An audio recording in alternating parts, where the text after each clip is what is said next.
Dear students, welcome to Abbas Mathematics plus 1 and plus 2 physics important points. இந்த question இப்போ அரசு வினாத்தால் June 2024 கேட்ட question. Physics இது எப்படி எழுதுறதுன்னு கொஞ்சம் கவனிச்சுக்கோங்க. ஃபிசிக்ஸில் உங்களுக்கு 15 ஒன் மார்க். 15 ஒன் மார்க்கில் புக் பேக் கொஸ்டின் ஒரு 10 to 12 book back question one mark வந்துடும். மிச்சமுள்ள ஒரு 5 கொஸ்டின்ஸ் ஆர் 3 கொஸ்டின்ஸ் இன்டீரியர் புக்குக்கு உள்ளக்குலேருந்து எடுப்பாங்க. அதுக்கு நீங்கள் என்ன செய்யணும், ப்ரீவியஸ் இயர் பப்ளிக் கொஸ்டினை பார்த்தீங்கன்னா அதில் ஒரு 3 கொஸ்டின் வந்துடும். அப்போ 13 கொஸ்டின் வந்துடுச்சு. இந்த 2 கொஸ்டின் புதுசாக இதில் கேட்காத இன்டீரியர் புக்கை கொஸ்டின் உள்ள இன்சைட்லேருந்து கேட்பாங்க. நீங்கள் பெரும்பாலும் நீங்கள் பார்த்துட்டு அந்த ஃபிசிக்ஸ்லேயே கிட்டத்தட்ட 1 மார்க்கே பாருங்கள். ஒரு 15 கொஸ்டினில் ஒரு 10 கொஸ்டின் ப்ராப்ளமாகவே இருக்குது. 10 கொஸ்டின் அந்த அக்டோபர் ஜூன் மாதம் கேட்ட 2024 கொஸ்டினில் ஒரு 10 கிட்டத்தட்ட 10 கொஸ்டின் ஒரு வெறும் ப்ராப்ளமாகவே கேட்டிருக்காங்க. அந்த மாதிரி இருக்கும்.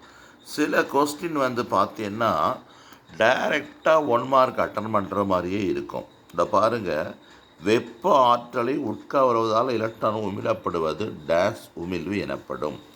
இது நீங்கள் 2 மார்க்கில் 1 மார்க்கில் ஏற்கனவே படிச்சிருக்கீங்க. அதனால் இது எழுதிடலாம். அந்த பாருங்கள், காற்றிலிருந்து ஒளி விலகலின் 2 கொண்ட கண்ணாடி பட்டகத்தின் மீது ஒளி விழுகிறது எனில் சாத்தியமான பெரும விலகு கோணத்தின் மதிப்பு என்ன? அந்த angle of incident, angle of reflected angle கேட்டிருக்காங்க. இந்த மாதிரி இந்த மேலோட்டமான கொஸ்டின் டைரெக்டாக சில கொஸ்டின் இருக்குது. இந்த பாருங்கள், ஒரு சிலிக்கான் டயோடின் மின்னழுத்த அரண் இது ஸ்டாண்டர்டாக உள்ளது, இது மாற்ற முடியாது. இந்த மாதிரி சில கொஸ்டின் இருக்குது. அதனால் 1 மார்க்கை நீங்கள் ப்ராப்ளம்ஸை அவாய்ட் பண்ணாமல் அதை பார்த்துக்கோங்க. புக் பாய் கொஸ்டின் ஒரு 10 கொஸ்டின், ப்ரீவியஸ் கொஸ்டின் ஒரு 3 கொஸ்டின், 2 கொஸ்டின் நியூலி இன்சைடு கொஸ்டினாக இருக்கும். அதனால் 1 மார்க்கு நீங்கள் அதை ப்ரிப்பேர் பண்ணிடணும். இதை தவிர ஒரு 1 மார்க்கில் ஒரு முக்கியமான பாயிண்ட் இருக்குது. நம்ம மூளைக்கு ஒரு அபார சக்தி இருக்குது. ஆனால் அது ஆர்டிஃபிஷியல் இன்டெலிஜென்ஸ் கிடையாது. அது செயற்கை நுண்ணறிவு இல்லை. இது இயற்கை நேச்சுரல் இன்டெலிஜென்ஸ். அது என்ன செய்யும்னா, சில இதை பார்த்த பிறட்டு, இந்த 1 மார்க் கொஸ்டினை பார்த்த பிறட்டு நம்ம பிரெயின் என்ன சொல்லும், இதுதான் சரி. ஒருவேளை தெரியாத கொஸ்டின் தான் நான் சொல்கிறேன். இதை தெரிஞ்ச கொஸ்டின் படிச்சுட்டு கண்டிப்பாக எழுதிடணும். தெரியாத கொஸ்டின் இருந்துச்சுன்னா சில கொஸ்டின் ஆன்சரை பார்த்த பிறகு பிரெயின் கிளிக் பண்ணுறது ஒரு சரியான கொஸ்டினை தான் கிளிக் பண்ணும். அந்த மாதிரி சமயத்தில் நீங்கள் என்ன செஞ்சுருங்க, அந்த ஃபஸ்ட்டு நம்ம பிரெயின் எதை கிளிக் பண்ணிச்சோ அதை நீங்கள் ஆப்ஷனை எடுத்து எழுதியிருங்க. அவ்வளவுதான் 1 மார்க்கு. ஆமாம். அதுக்கு அடுத்து 2 மார்க்கு பாருங்கள். 2 மார்க் கொஸ்டின் உனக்கு 9 கொஸ்டின் கொடுத்துருக்கும். இது உங்களுக்கு தெரியும், நல்லா தெரியும். நல்லா 11th பேட்டர்ன் 12th பேட்டர்ன் ஒரே இதை 2 பேருக்கும் தான் சேர்த்து தான் சொல்கிறேன். இதை பார்த்துக்கோங்க. இதில் ஒரு கொஸ்டின் கண்டிப்பாக கம்பல்சரி எழுதணும். அது 24வது கொஸ்டினாக இருக்கும். பெரும்பாலும் அதுவும் ப்ராப்ளமாக தான் இருக்கும். நீங்கள் என்ன செய்ய, ப்ராப்ளத்தை பார்த்தா அடே அப்பா இது என்ன பெரிய ப்ராப்ளமாக இருக்குது அப்படின்னு நினச்சி எஸ்கேப் ஆயிடுவீங்க. ஆனால் அதுதான் ரொம்ப ஈஸியானது. அது மட்டும் இல்லாமல் கேட்குற 9 கொஸ்டினில் கம்பல்சரி தவிர 2 கொஸ்டின் எக்ஸ்ட்ரா ஒரு ப்ராப்ளம் இருக்கும். அதை நீங்கள் பார்க்காம போயிடாதீங்க. அது மியர்லி ஃபார்முலா மட்டும் அப்படியே எழுதி அட்ஜஸ்ட் பண்ணுற மாதிரி இருக்கும். அந்த 2 மார்க் சம்மை தெரிஞ்ச பையங்க கண்டிப்பாக செய்யுங்க. தெரியாத பையங்களுக்கு ஒரு வழி இருக்குது. அதை கொடுத்துருக்க வேல்யூவை எழுதி அதுக்கு உள்ள சம்மந்தப்பட்ட ஃபார்முலா எழுதி சப்ஸ்டியூட் பண்ணிவிட்டு ஆன்சர் போடாமல் வந்தால் கூட அதுக்கு தகுந்த ஒரு 1 மார்க்கோ 1.5 மார்க்கோ உங்களுக்கு கிடச்சிரும். அதனால் ப்ராப்ளத்தை விட்டு வந்துடாதீங்க. மேற்கொண்டு அந்த கொஸ்டினில் எப்படிப்பட்ட கொஸ்டின் கேட்பாங்கன்னா வரையறை. நல்லா கவனிச்சுக்கோங்க. எல்லா கொஸ்டினும் எடுத்து பார்த்தாலும் அதில் கண்டிப்பாக ஒரு வரையறை இருக்கும், ஒரு விதி இருக்கும். ஒரு விதினா என்ன? தலைவிதி இல்லை, அது ஆம்பியர்ஸ் லா, கூலும்ஸ் லா, பயர் சாவர்ட் லா, இந்த மாதிரி ஒவ்வொரு பாடத்துலேயும் நமக்கு என்ன இருக்குது? லாஸ் இருக்குது. அந்த லாஸ், அந்த ரூல்ஸ், அந்த ஸ்னெல்ஸ் லா, இந்த மாதிரி விதிகள்லாம் இருக்குது. அந்த விதிகளில் இருந்து ஒரு கொஸ்டின் கண்டிப்பாக வந்துடும். நல்லா கவனிச்சுக்க. ஃபஸ்ட்டு வரையறை, வரையறைனா டெஃபினேஷன் வரும் கண்டிப்பாக. இப்போ நான் சொன்னபடி ஒரு லா, ஏதாச்சும் ஒரு விதி வரும். அதுக்கடுத்து இயற்கையாக கேட்கக்கூடிய ஒரு கொஸ்டின், ஜென்ரல் நாலேஜ் அப்ளை பண்ணுற மாதிரி ஒரு கொஸ்டின் இருக்கும்.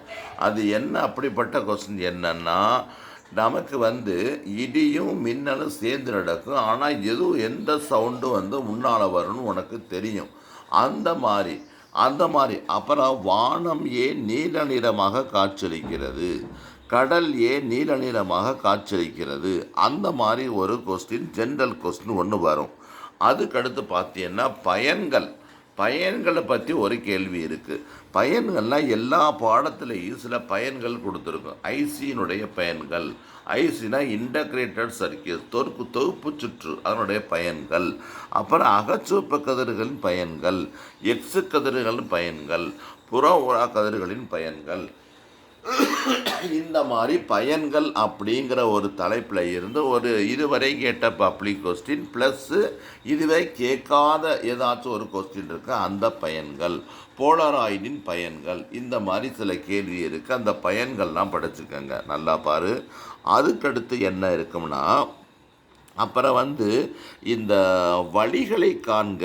எடுத்துக்காட்டு, தூண்டப்பட்ட மின்னேக்கி விசையை உருவாக்கும் வழிகள் என்ன அப்படின்னு ஒரு கேள்வி இருக்கும். இதை தவிர அந்த 2 ப்ராப்ளம் இருக்கும்.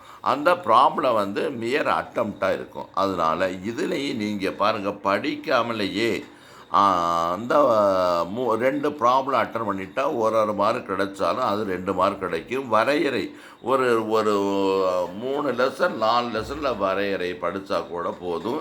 விதிகள் இதுவரை கேட்ட ரிப்பீட்டடான விதிகள் படித்தா போதும். இந்த மாதிரி மேலோட்டமாக படித்தாலே அந்த 2 மார்க் ஈஸியாக அட்டன் பண்ணிடலாம்.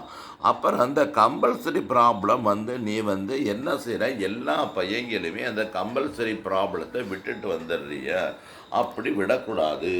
அந்த கம்பல்சரி ப்ராப்ளத்திலேயே சில நேரங்களில் கொஸ்டின் பேப்பர் எடுக்கும்போது சில மிஸ்டேக் இருக்க வாய்ப்பு இருக்குது.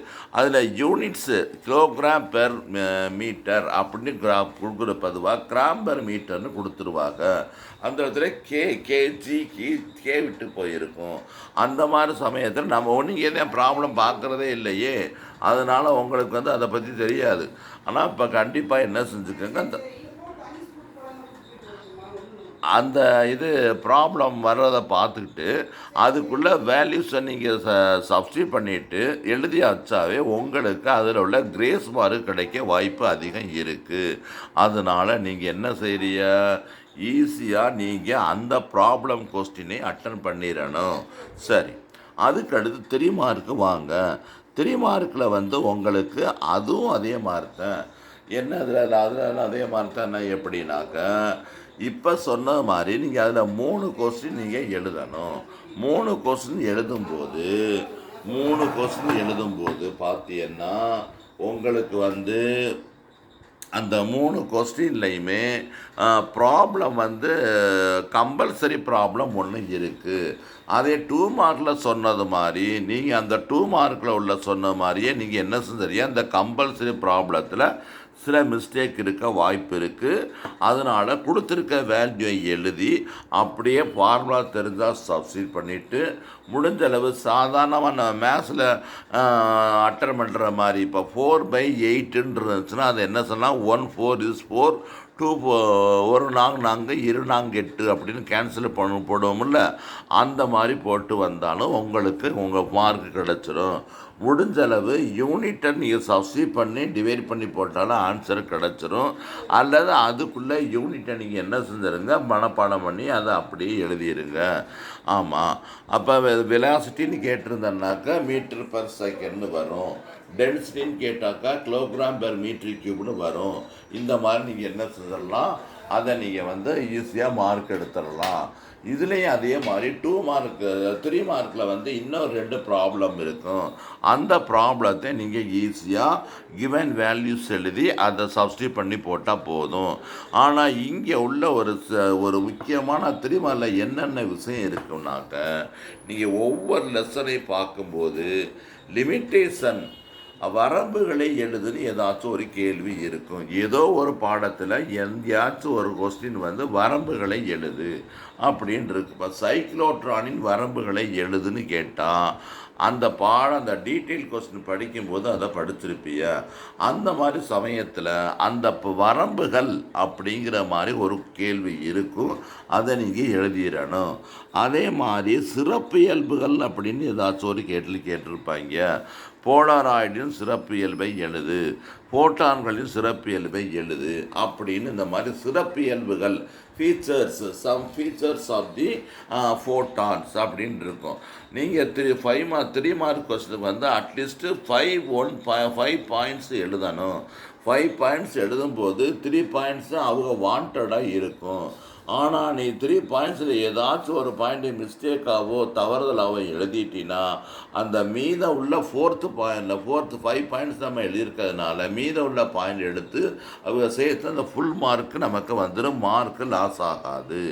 அப்புறம் வந்து பார்த்தீங்கன்னா அது பண்புகள், ப்ராப்பர்ட்டிஸ் பற்றி ஒரு கொஸ்டின் இருக்கும். அப்புறம் பயன்களை 2 மார்க் சொல்லிட்டேன். பண்புகள், அப்புறம் ப்ராப்பர்ட்டிஸ், அப்புறம் டிஸ்டிங்ஸ்னால் வேறுபாடு. அந்த வேறுபாடை பற்றி 2 மார்க்லேயும் வரலாம், 3 மார்க்லேயும் வரலாம். அந்த ஒரு 5 பாயிண்ட் எடுக்கிற மாதிரி உள்ள அட்டவணை மாதிரி இருக்கும். அந்த டேப்லர் காலத்தை படித்து பைகாட் பண்ணிக்கோங்க. எந்தெந்த லெசனில் வேறுபாடு இருக்கோ அந்தந்த லெசனில் உள்ள புராணி என்ன செஞ்சிடணும், வேறுபாடு பூரா படித்து வச்சுக்கணும். பார்க்கணும், அது ஒன்றும் கிடையாது. ஒரு 5 கொஸ்டின் இருக்கும், 6 கொஸ்டின் இருக்கு. நீ 12 பாடம் 10 பாடம் இருந்தாலும் அந்த வேறுபாடுகள்ங்கிற தலைப்பில் ஒரு 6 கொஸ்டின் 7 கொஸ்டின் இருக்கும். ஒரு பக்கம் உண்டுன்னு வரும், அடுத்த பக்கத்தில் இல்லைன்னு வரும். இந்த மாதிரி எழுதுனாலும் ஈஸியாக மார்க் எடுத்துடலாம். அதுக்கு அடுத்து பார்த்தீங்கன்னா கம்பேரிசன் கொஸ்டின் இருக்கும். கம்பேரிசன்னா என்ன, ஒப்புமை அல்லது ஒற்றுமை. அந்த கம்பேரிசனில் கொஸ்டின் வந்து ஆல்ஃபா பீட்டா காமா கதிர்களை ஒப்பிடுக, பண்புகளை ஒப்பிடுகன்னு கேட்பாங்க. அப்போ பண்புகளை அட்டவணைப்படுத்துக அப்படின்னு கேட்பாங்க. இந்த மாதிரி கம்பேரிசன் கொஸ்டின் பார்த்தீங்கன்னா உங்களை புக்கில் தேடி பாருங்கள், அதில் பழைய கொஸ்டின் பேப்பர் பாருங்கள். அந்த பழைய கொஸ்டின் பேப்பர் ஸ்கூல் கொஸ்டினே சொல்கிறேன் நான். ஸ்கூல் கொஸ்டின்லேயே வந்து தேடி பார்த்தீங்கன்னா அந்த கம்பேரிசன் சம்மந்தப்பட்ட கொஸ்டினை பூரா படிச்சுட்டீங்கன்னாவே அதுவும் வந்துடும். அப்போ அதுலேயும் பாருங்கள், உங்களுக்கு ஈஸியாக மார்க் எடுத்துடலாம். அதுக்கடுத்து ஒரு 12th பொறுத்தளவு கேட்டுன்னு ஒரு பாடம் இருக்குது. Gates, OR gates, AND gates, NOR gate, NAND gates, இந்த மாதிரி கேட் இருக்குது. அது ஒன்றுமே இல்லை. அது நம்ம 12th மேத்ஸ் படிக்கிற பையனுக்கு தெரியும். அந்த மேத்ஸ் படிக்கிற பையனுக்கு ட்ரூத் டேபிள் ஒன்று இருக்குது, ட்ரூ ஃபால்ஸு. அந்த கேட்டில் 0 1 போடுவான், இங்கே வந்து ட்ரூ ஃபால்ஸு அப்படின்னு மாற்றி போடுவான். இவ்வளவுதான் செய்வான். அதனால் அந்த டேப்லருக்கான சம்மந்தப்பட்ட கணக்கில் போட்டு பார்த்துக்கோங்க, படிச்சுக்கோங்க. அவ்வளவுதான். இப்போ அந்த பாருங்கள், உங்களுக்கு இந்த 3 மார்க்கு சில சம் காமிக்கிறேன் பாருங்கள். அந்த 25வது கொஸ்டின் பார்த்தீங்கன்னா டிமார்க்களின் முதல் தேற்றத்தினை கூறி நிரூபிக்கவும். இந்த டிமார்க்கன் எங்கே வர்றாரு, அந்த கேட்டில் தான் வர்றாரு. நீ கேட்னால் வாசல் கேட்டு கிடையாது, பாடத்தில் இருக்குது. கேட்டுன்னு இங்கிலீஷ்லேயும் கேட்டு தான், தமிழ்லேயும் கேட்டு தான் பாருங்கள். அதுக்கடுத்து பார்த்தா ஒரு ப்ராப்ளம் இருக்குது. இது கேட்டிருக்கிறது காந்த ஆற்றலை காண்க, ஆற்றல் எனர்ஜி அதை கண்டுபிடிக்க சொல்லியிருக்கு. அடுத்து பாருங்கள், ஃபோட்டானின் சிறப்பியல்புகளை எழுதுக. இது அக்டோபர் மாதம் 2024 கேட்டது. அக்டோபர் மீன்ஸு அந்த உடனடி தேர்வு எழுதுவா பற்றியெல்லாம் 12th அந்த அரியர் பேப்பர் எதுவும் இருந்துச்சுன்னா அந்த பேப்பரை வந்து உடனடி எழுதுறதுக்கு நான் அரசாங்கம் ஒரு திட்டம் வச்சுருக்கேன். அந்த திட்டத்தில் வந்து இதை எழுதி கொடுத்துருவாங்க. அந்த கொஸ்டின் இது. அடுத்து பார்த்தீங்கன்னாக்க அந்த மின்தடை ஆக்கிகள் தொடர் மின் இணைப்பில் இணைக்கப்படும் போது அதன் தொகுபயன் மின்தடை மதிப்புகளை விளக்குக. அடுத்து பாருங்கள், ப்ராப்ளம் வந்துருச்சு பாருங்கள். ஹைட்ரஜன் அணுவின் 5வது சுற்றுப்பாதையில் ஆரம் 13.25 ஆங்ஸ்ட்ராங் எனில் அச்சுற்றில் உள்ள எலக்ட்ரானின் அலைநீளத்தை காண்க அப்படின்ட்டு இருக்கு. இந்த பாருங்கள், இப்போ நான் சொன்ன வந்துச்சான்னு பாருங்கள், கோளும் விசைக்கும் புவியீர்ப்பு விசைக்கும் உள்ள வேறுபாடுகளை எழுது அப்படின்னு இருக்கும். அதே மாதிரி இன்னொரு முக்கியமான தொடர்பை கண்டுபிடிக்கிறது. இந்த 11th பையங்களுக்கு சிபிக்கும் சிவிக்கும் இடையே உள்ள தொடர்பை காண்க அப்படின்னு ஒரு முக்கியமான கேள்வி இருக்குது. அதே மாதிரி 12th பையனுக்கு என்ன இருக்குது, அதாவது கோளக ஆடியில் எஃப் மற்றும் ஆருக்கு இடையான தொடர்பினை தருவிக்க அப்படின்னு கொடுத்துருக்கு. இந்த மாதிரி இருக்கு. அதுக்கடுத்து பாருங்கள், மின்காந்த அலைகளின் பண்புகளை எழுது. இப்போ நான் சொன்ன பாயிண்ட் பூராமே அதில் இருக்கு. பண்புகள், தொடர்பு, கேட்டு, சிறப்பியல்புகள், வேறுபாடுகள், இந்த மாதிரி வந்துடும். அடுத்து பார்த்தீங்கன்னா கம்பல்சரி. இந்த கம்பல்சரியில் கொஸ்டின் கொடுத்துருக்க ஒளியின் அலைநீளத்தை காண்க. அநேகமாக இது பிராக்ஸ்லா மாதிரி தெரியுது. கீற்றணின்னா கிரேட்டிங்ஸில் சைன் தீட்டா ஈக்குவல் என் லாம்டான்னு ஒரு ஃபார்முலா இருக்கும். சைன் தீட்டா ஈக்குவல் என் லாம்டான்னு ஒரு ஃபார்முலா இருக்குது. அந்த ஃபார்முலாவில் அதை பேஸ் பண்ணி கேட்டிருக்கு. இதை தவிர வேறு எது வேணாலும் கேட்கலாம். இந்த 11th பையங்களுக்கு வெக்டர் பாடம் இருக்குது. ஏ டாட் பி காண்க, ஏ கிராஸ் பி காண்க. அப்புறம் இந்த திருப்புத்திறன் டார்க்கை கண்டுபிடி. இந்த மாதிரி கேள்வி இருக்குது. அது ஒன்றுமே இல்லை, வெறும் அந்த வெக்டர்னா ஏ ப்ளஸ் பின்னா ஏயும் பி ப்ளஸ் பண்ணி போட்டால் போதும். சாதாரண கூட்டல் கழித்தல் தான். அதே மாதிரி ஏ மைனஸ் பின்னா ரெண்டையும் மைனஸ் பண்ணி போட்டால் போதும். அதே மாதிரி ஏ டாட் பின்னா 10th படித்த வெக்டர்ஸ், டாட் பின்னா கெழுவை பெருக்கணும், coefficient. A cross B i j k போட்டு அந்த A1 A2 A3 B1 B2 B3 அந்த அப்ளை பண்ணி போட வேண்டியது. அப்புறம் திசை கொசைன் வெக்டரில் புள்ளி பெருக்கலை பண்புகள், குறுக்கு பெருக்கலை பண்புகள் அப்படின்னு 11th பையங்களுக்கு ஒரு பெரிய கொஸ்டின் இருக்குது. அகச்சுவப்பு கதிரின் பண்புகள், பயன்கள், அந்த மாதிரி இருக்குது. அப்புறம் பூமியை பற்றி டெப்த்து, அந்த ஹைட்டு கண்டுபிடிக்கிற மாதிரி ஒரு கொஸ்டின் இருக்கும். இது இப்போ நான் சொன்னேன், அது பூரா படிச்சுக்கோங்க. ஆமாம். இப்போ 5 மார்க்கு வருவோம். 5 மார்க் எப்படின்னா உங்களுக்கு 1 2 3 4 5 கொஸ்டின் இருக்குது. 5 கொஸ்டினாக ஒரு கொஸ்டினுக்கு 5 மார்க், 5 25. அந்த 25 பார்த்தீங்கன்னா இதிலும் அதே மாதிரி தான். அதாவது அந்த கொஸ்டினில் ஒரு டெரிவேஷன், 2 டெரிவேஷன் எப்படி இருக்கும். இந்த ஃபிசிக்ஸ் படிக்கிறவங்களுக்கு 11th பையங்களுக்கு இந்த முக்கோண கூட்டல் விதி, இணைகர விதின்னு ஒன்று இருக்குது. R vector equal root of P square plus Q square minus 2pq cos theta, அந்த அல்லது காஸ் ஆல்ஃபா, இந்த மாதிரி. இதே மாதிரி 12th பையங்களுக்கு நடுவரை கோடு, இது முடிவிலா கோடு அப்படிங்கிறதெல்லாம் இருக்குது. இந்த மாதிரி அப்ளை பண்ணுற மாதிரி ஒன்று வரும். அதை பார்த்தீங்கன்னா உங்களுக்கு நல்லாவே புரியும். இந்த மாதிரி 5 மார்க் கொஸ்டின் எப்படின்னா இந்த மாதிரி தான். அதாவது அந்த பையட் சாவர்ட் விதியுடன் அந்த ஒரு எக்ஸாம்பிள் பாருங்கள். பையட் சாவர்ட் விதி உதவிட மின்னோட்டம் பாயும் முடிவிலான நீளம் கொண்ட நேர்கடத்தில் ஒரு புள்ளியில் ஏற்படும் மின்காந்த புலத்துக்கான கோவையை வருவிக்க அப்படின்னு சொல்லியிருக்கு. அதே மாதிரி பாருங்கள், பருப்பொருள் அலை மற்றும் எலக்ட்ரான் டீப்ராய் அலைநிலத்துக்கான சமன்பாட்டை வருவிக்க.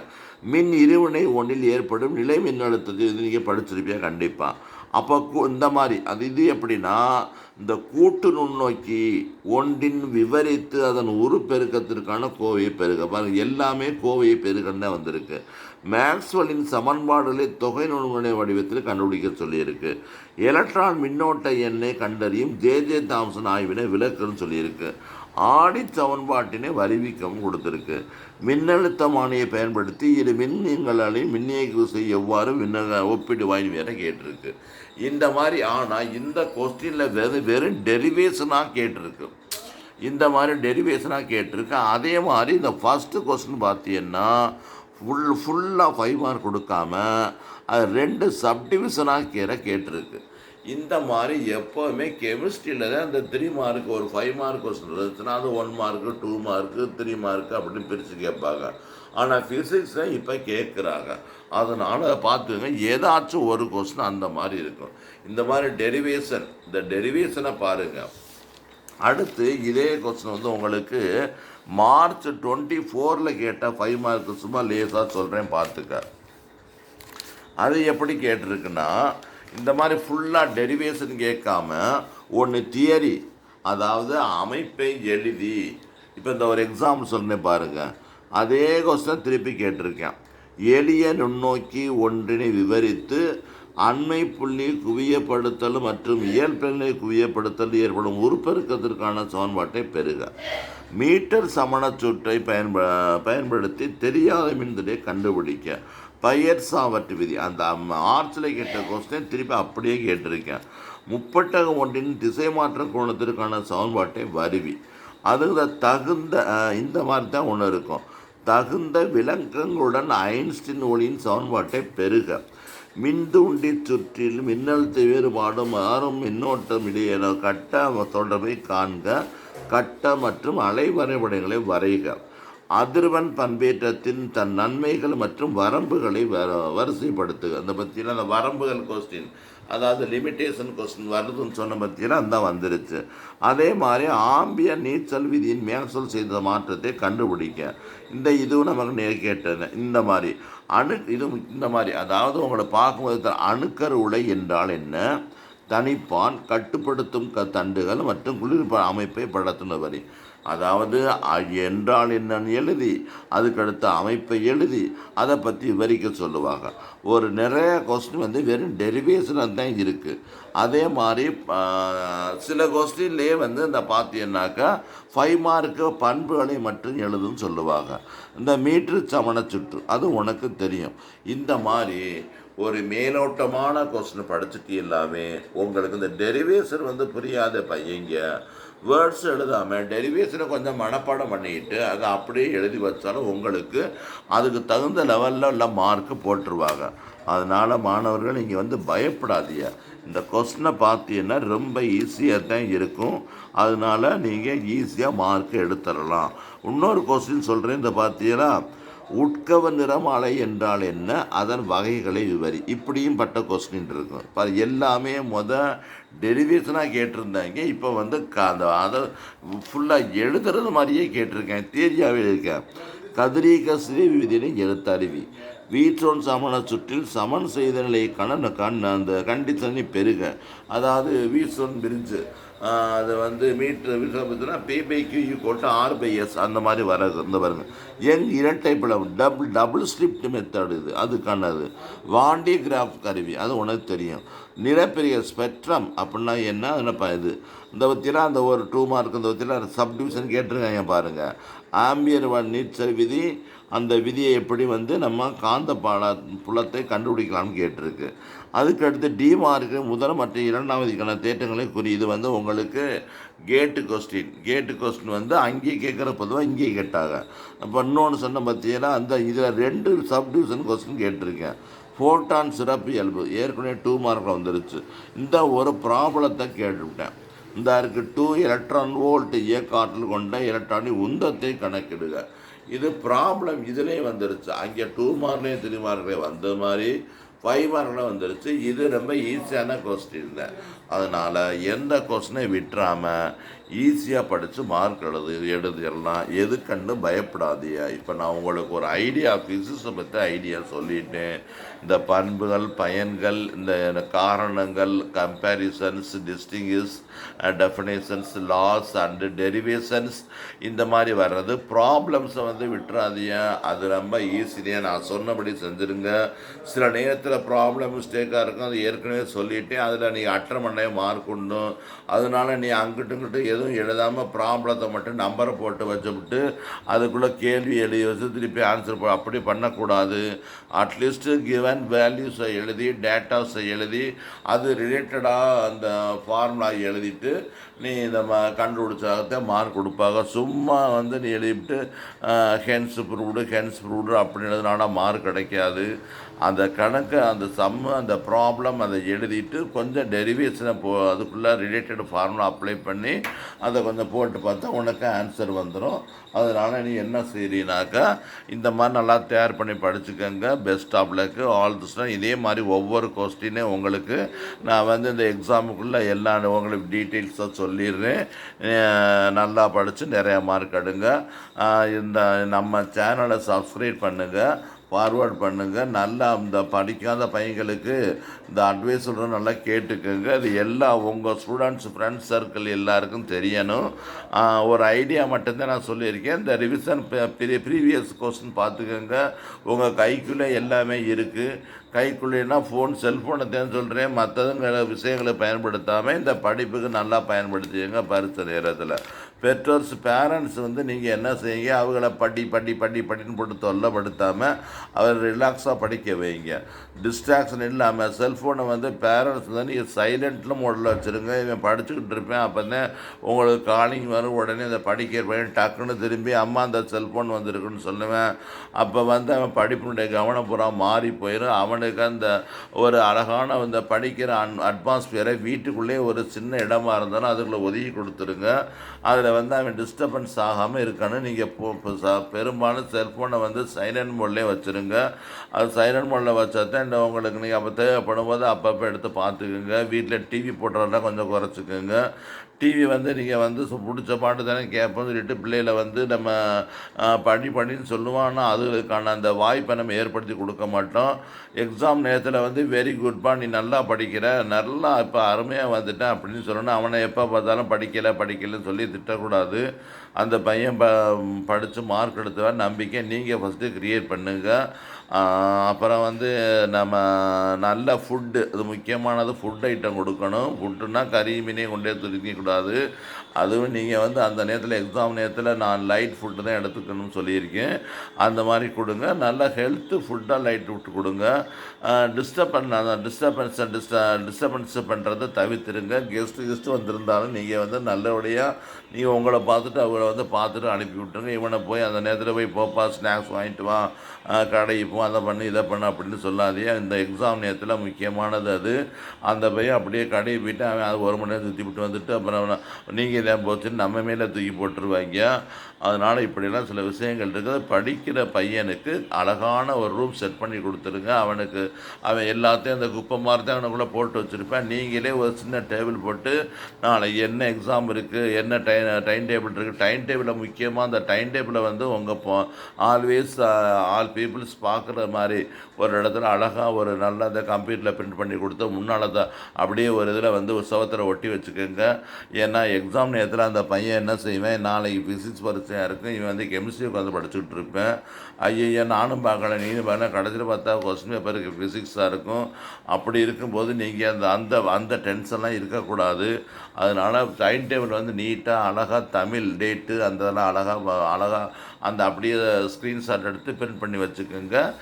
நல்லா ஒரு கார்டனில் போட்டு ஆட்டிட்டு தொங்க விட்டு வச்சுக்கோங்க. எல்லாருமே பார்க்குற மாதிரி இருக்கணும். அந்த பையன் டெய்லி சும்மா பார்த்துட்டு நாளைக்கு இந்த எக்ஸாம் இருக்குது, எத்தனாவது இந்த எக்ஸாம்னு பார்த்து புரிஞ்சுட்டு அழகாக படிச்சிருவேன். அந்த புத்தகத்தை கண்டபடி போட்டிருந்தாலும் நீங்கள் தனியாக ஃபிசிக்ஸ் தனியாக, கெமிஸ்ட்ரி தனியாக, மேத்ஸ் தனித்தனியாக எடுத்து ஒரு பெஞ்சில் அரேஞ்ச் பண்ணி வச்சுக்கோங்க. அப்படி வச்சாக்கா அவனுக்கு கொஞ்சம் ரிலாக்ஸாக இருக்கும். இல்லைன்னா புத்தகத்தை தேட்டரில் 1 மணி நேரத்தை போக்கி விட்டு படிக்கிற மைண்ட் செட்டே போயிடும். அந்த மாதிரி அவனுக்கு நான் கொஞ்சம் படிச்சுட்டு இருந்தான்னா நீங்கள் 1 மணி நேரம் படிச்சுட்டான்னா ஒரு 5 நிமிஷம் அவன் ரிலாக்ஸ் எடுத்துக்கிறட்டும். ரிலாக்ஸ் எடுக்கும்போது அவன் பிடிச்ச பாட்டு கேட்பேன், சரின்னு விட்டுருங்க. நீங்கள் என்ன இந்த பாட்டை போய் கேட்டுட்ருக்கேன் இந்த பரிச்சை நேரத்தில் அப்படின்னு சொல்லிடாதீங்க. அவனுக்கு பிடிச்ச பாட்டு நல்ல பாட்டோ என்னமோ பாட்டோ ஏதோ அவனுக்கு பிடிச்சது மனசு கொஞ்சம் ரிலாக்ஸ்க்காக கேட்டுட்டு அவன் ஃப்ரெண்ட்ஸோடு பேசிகிட்டு இருப்பேன். அதிகபட்சம் 5 நிமிஷத்துக்கு மேலே பேச விடாதீங்க. 2 பேரும் சேர்ந்து படிக்கணும்னு சொல்லுவாங்க, ஆனால் சேர்ந்து படிக்க மாட்டாங்க, பேசிட்டு தான் இருப்பாங்க. அதனால் அவனுக்கு ஒரு ரூம் அரேஞ்ச் பண்ணி செட் பண்ணி கொடுத்துட்டு அவனுக்கு தகுந்த மாதிரி ஒரு என்வரான்மெண்ட்டை ஏற்படுத்திட்டு படிக்க வைங்க. நீ நல்ல மார்க் எடுத்துருவா மகனே அப்படின்னு சொல்லி எப்போவும் சொல்லிகிட்டே இருங்க. அந்த மாதிரியே நல்ல மார்க்கே வந்துடும். நீ என்னத்தை படித்த அப்படி சொன்னீங்கன்னாக்கா உள்ளதே படிக்கவே மாட்டேன். நீ என்னத்தை படித்தாலும் சுத்தமாக படிக்க மாட்டேன். அதே மாதிரி மார்க்கும் அந்த மாதிரி வந்துடும். பின்னால் கஷ்டப்பட போகிறது நம்ம தான். அவன் நம்ம பணத்தை கட்டி சேர்த்து விட்டுரும், அவன் நம்ம அப்பா சேர்த்து விட்டுற நம்பிக்கையில் அவன் இருப்பேன். ஆனால் படிக்கிறதுல நீ சப்போர்ட் பண்ணாதான் என்னால் படிக்க முடியும். அதனால் dear parents, you must also support your childrens. அந்த மாதிரி பார்த்துக்கோங்க. வெளியில் ரொம்ப சுற்ற விடாதீங்க, பார்த்துக்கோங்க. வண்டின்ட்டு ஓட்டுறது ரொம்ப முக்கியம். வண்டியை ஓட்ட விடாதீங்க. அந்த எக்ஸாம் நேரத்தில் ஏதாச்சும் பிரச்சனைனா ஒன்றுமே செய்ய முடியாது. அதனால் விளையாடுறது வந்து இந்த கொஞ்சம் விளையாடுறத கொஞ்சம் கண்ட்ரோல் பண்ணி வச்சுக்கோங்க. பரீட்சை நேரத்தில் கீழே விழுந்துட்டோன்னா அது ஒருத்தர் நமக்கு தொல்லையாக போயிடும். அதனால் இதெல்லாம் நீங்கள் பார்த்து அந்த பையனுக்கு நல்லா அட்வைஸ் பண்ணி அது அட்வைஸ் பண்ண வேணாம். நீ அட்வைஸ் பண்ணால் அது வந்து அட்வைஸ் பண்ணுற மாதிரியே இருக்காது. அதனால் நீ நல்லா படிப்பான் அப்படின்னு மட்டும் சொல்லிவிட்டு அவனுக்கு தேவையான அந்த என்விரான்மெண்ட்டை நீங்கள் வந்து நீட்டாக வச்சுக்கோங்க. படிக்கிறதுக்கு சப்போர்ட் பண்ணுங்கள். Bye parents, dear students, you can score high mark, don't worry, relax, take rest, take rest, நல்லா படிங்க, பார்த்து மார்க் எடுத்துக்கோங்க. பாய்.